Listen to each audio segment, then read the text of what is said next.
We have an active shooter. We have an active shooter inside the warehouse.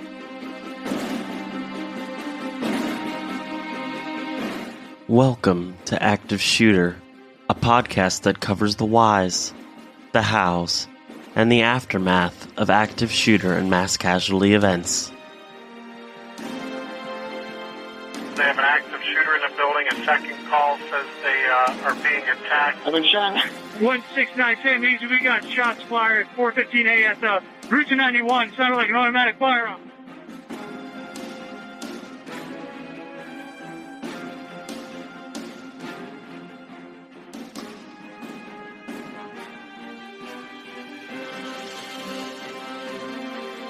Active shooter, reports of an active shooter, mass casualty incidents. Thank you for listening. You are listening to Active Shooter, a podcast that may contain adult themes, explicit language, and graphic depictions of violence. Portions of this show may be traumatic for those under 18. Listener discretion is advised. Breaking news alert. We are continuing to follow some breaking news involving a deadly workplace shooting this morning. I'm Bridget Ellison. Deputies say a gunman killed 5 people at Fiamma Incorporated, a business they say he was fired from a few months ago. They say he then turned the gun on himself. Sky 6 flew over the scene shortly after the shots were fired this morning. Deputies got the call just after 8 at Fiamma. It's an RV accessory business. Now, this is on Forsyth Road, right near Hanging Moss Road. Deputies say the 45-year-old gunman killed 5 people, 4 men and 1 woman, then killed himself. Sheriff Jerry Dimmings tells us the shooter was fired from Fiamma in April. 7 other people were inside the building during the shooting. They survived and were not hurt. They are being reunited with their family members at nearby Full Sail University. For many people, their work or their job is much more than a place they go for 40 hours each week. Many people are defined by the job they do, or perhaps are defined by simply having a job to go to each day. When there is an interruption to that balance, whether that is losing your job voluntarily or involuntarily, some can feel truly lost, while some can move on from job to job with a certain ease.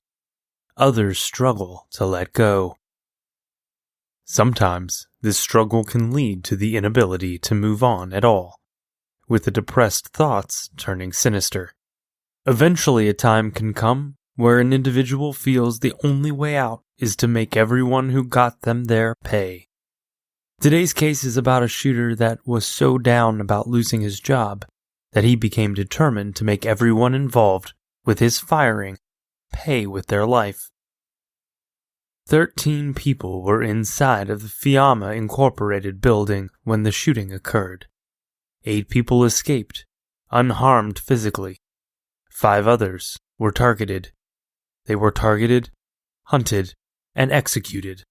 Their only alleged misdeed was having been involved with, or perceived to be involved with, the firing of one solitary man.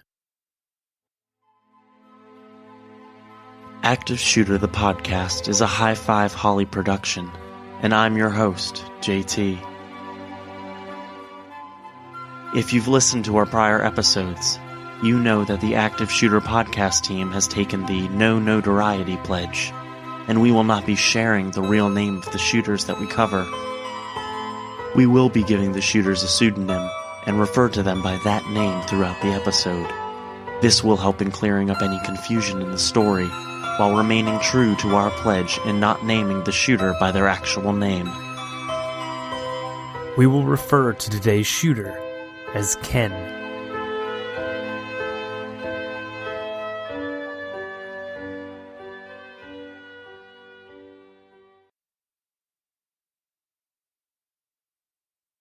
Monday, June 5th, 2017 began as a typical Florida morning, hot and sunny. Though occasional storm clouds rolled through, ushering in short bursts of thunderstorms in their wake. Employees of the Fiamma Company, located at 2427 Forsyth Road in Orange County, Orlando, Florida, were mostly already inside the building, having begun their morning shifts at approximately 7 o'clock a.m. The morning shift typically started at 8 a.m., but because business had been booming, employees were working overtime in order to keep up with the steady stream of orders. The Fiamma Incorporated organization is a manufacturing company which makes accessories for motorhomes and RVs, as well as other items related to the recreational vehicle market. At approximately 8:03 a.m., 45-year-old Ken entered the business with a CZ-82 9mm handgun and 2 knives, one of which was a large hunting knife. The moment he crossed the threshold into the building, Ken opened fire. He approached Robert Snyder and shot him, killing the man instantly by a single gunshot. Moments later, Ken shot and killed Brenda Montanez Crespo, Jeffrey Roberts, Kevin Clark, and Kevin Lawson. Another employee, Ryan Lemon, was working in the warehouse that morning. As Ryan was packing up awnings for shipping, he heard a very loud noise. The sound was jolting and startled Ryan enough that he initially believed that a machine exploded. He went to investigate the noise when he suddenly noticed a coworker running towards him, shouting the shooter's name. Because he was at least vaguely aware of the contention between the company and Ken, Ryan had a sinking suspicion that his coworker was trying to alert him that Ken had become an active shooter. From the corner of his eye, Ryan noticed that Bob Snyder was slumped over a chair at his desk. At precisely the same moment, another 3 to 4 gunshots blasted, propelling Ryan into action. He raced towards the back exit, ran out into the property's gate, which he jumped and ran all the way around to the next street. A temporary employee arrived for the first day of work, only to find the front entrance was locked tight. Undeterred, the employee walked around to a side door where she came face to face with a man that was holding a gun. He coldly told the woman to get out, and she did. She raised her arms over her head and walked away, taking approximately 3 steps before she started to run, trying to scramble with her phone to call 911 at the same time. While the woman was running, she heard 2 gunshots, yet she continued on. I don't know. He pointed the gun at me and told me, get out. Get out. Okay, stay on the phone with me. I heard gunshots. Oh, my God. I can't believe he didn't shoot me. So he told you to get outside? Yes, he pointed the gun at me, and he said, get out. And I looked up at him. He started shaking the gun at me and said, get out, get out, get out. I go, okay. I put my hands up. I go, okay, okay. And I turned around and I walked out. And as soon as I got out of there, I took 3 steps, started heading to my car, but it's right in front of the building, so I just started running and yelling. Another employee, Jorge Periano, was working inside the building when he saw the shooter at the door. Jorge said hello to the man, but he didn't acknowledge him. Jorge witnessed the shooter take out a firearm and shoot Robert Snyder, who was merely sitting at his desk. The shooter walked to the front of the building and began shooting again. Jorge heard the 3 gunshots and didn't waste another second, and began running away, hearing additional blasts of the gun behind him. When the shooting started, one of the employees ran from the building to a nearby home. The employee jumped the homeowner's fence, rang the doorbell, and begged the woman who answered to call 911. Another employee, Patricia Lynch, was in the parking lot exiting her car to head into work when she thought she heard a popping noise. She kept on her business, though, and started walking to the building where the shooter was already inside. As Patricia approached, she realized that she recognized the shooter, so she warmly greeted him with a hello. She wasn't greeted as warmly in return, for the shooter simply raised the gun and said to get out. She just heard a bang is all she said, and then when she come out, she saw one person on the floor. That's pretty much all she said to me, and then was hysterically crying. What are your thoughts now?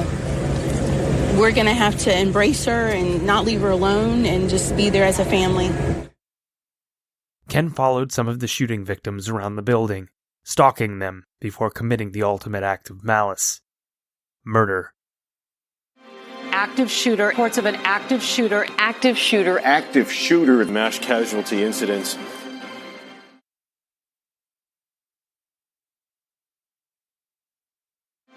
active shooter. Reports of an active shooter. Active shooter. Mass casualty incidents.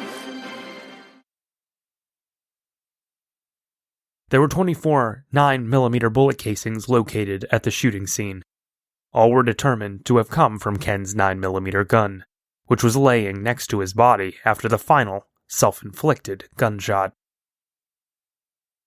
There are also indications that the subject reloaded his firearm at least once during the shooting spree this morning. There were 17 total 911 calls placed. Deputies Brian Roy, Freddie Maestra, and Jeff Brown Sr. were the first responding officers on the scene. The officers saw several victims laying on the ground, bleeding profusely. There was a deceased male who had a black firearm laying next to him, leading police to believe this was their shooter. A family reunification center was set up at Full Sail University. Once the Fiamma Incorporated building was clear, police began rendering aid to victims. During the official police search of the building, the 9mm handgun and 2 magazines, one of which was empty, were found, along with 2 large zip ties and duct tape. A black magazine was inside the gun, and it held 5 S&B live 9mm shell casings. There was a bicycle located near the building, and employees later told police that Ken did not have a driver's license and often rode a bike to work, though research wasn't clear on if this was actually Ken's bicycle or not. At 8:18 a.m., 5 people inside the business were declared deceased. Kevin Lawson and Jeffrey Roberts were laying in an open area between the break room and the front office area. Bullet casings were found near the men, and each had a large pool of blood around their heads. Jeffrey Roberts had been shot twice, once in the back of the head and once in his nose. Kevin Lawson was shot 8 times. 1 was behind his ear, 1 was to the right side of his jaw, 1 to the left side of his neck, 1 in the back, 1 in the left leg, and 1 shot in both the left and right calf. There was also a graze wound to his shoulder. Brenda Montañez Crespo was laying on her back near the water cooler, an apparent gunshot wound to her head. She was shot many times, including a shot to the left eyebrow, 1 in her right arm, 1 in the neck, and a bullet grazed her left thumb. Robert Snyder was killed from a gunshot wound to the head. A bullet entered the left side of his cheek and exited through the right side of his neck. Kevin Clark was shot 4 times, including to the head, chest, neck, and once in the lower abdomen. The bullet that entered the lower abdomen exited the lower back area. He didn't die immediately. In fact, Deputy Roy found Kevin when he was still breathing. Deputies carried Kevin outside to the waiting emergency vehicles from the Winter Park Fire Rescue that rushed him to the Orlando Regional Medical Center. Sadly, by 9:52 a.m., Kevin was pronounced dead by Dr. Chad Smith. Ken's history with Fiamma Incorporated was an employer-employee relationship, at least up until April of 2017, which is when he was escorted from the property.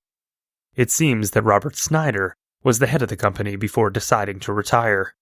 After that, Jeffrey Roberts would take over as the head of the company. Ken trained Kevin Clark, who took over Ken's job after a demotion.